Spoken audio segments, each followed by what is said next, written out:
Hello everyone, I am Abhi. I am working in i4 Consultancy. Today I will be explaining you ISO 27001 Control A14, and that is System Acquisition, Development and Maintenance. Topics that will be covered during these videos are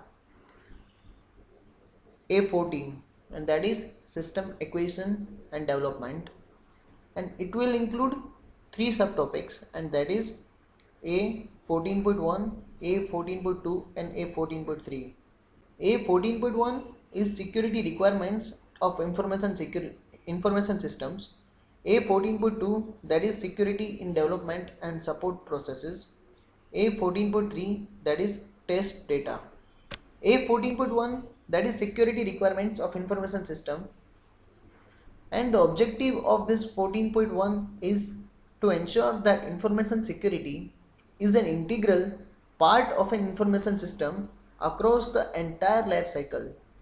This includes the requirements for information systems which provide services over public networks. A 14.1 includes A 14.1.1, that is information security requirements analysis and specification. A 14.1.2, that is security application services on public networks.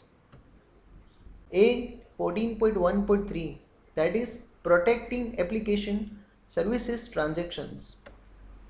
Now let's move on to A 14.1.1, information security requirements analysis and specification.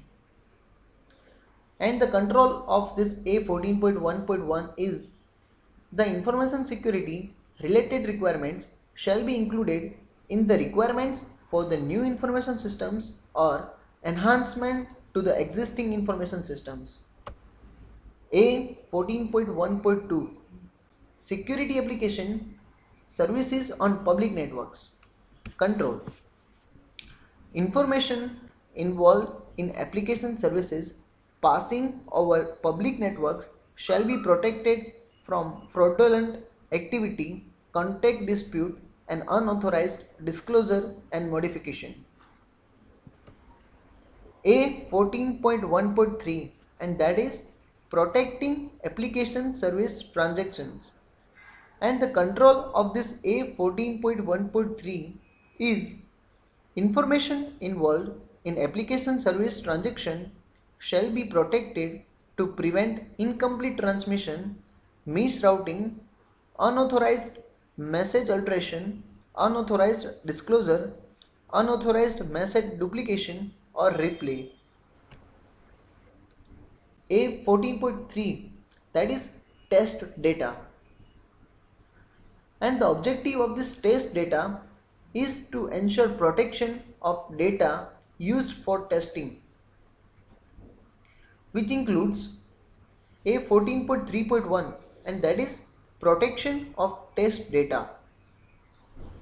Now this A 14.3.1, protection of test data, control of this A 14.3.1 protection of test data is test data shall be selected carefully, protected and controlled.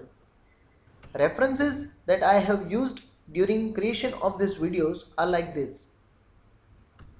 For more details, you can also visit these two websites, and the first one is www.i4-consultancy.com, and the another one is www.i4technolab.com. Thank you.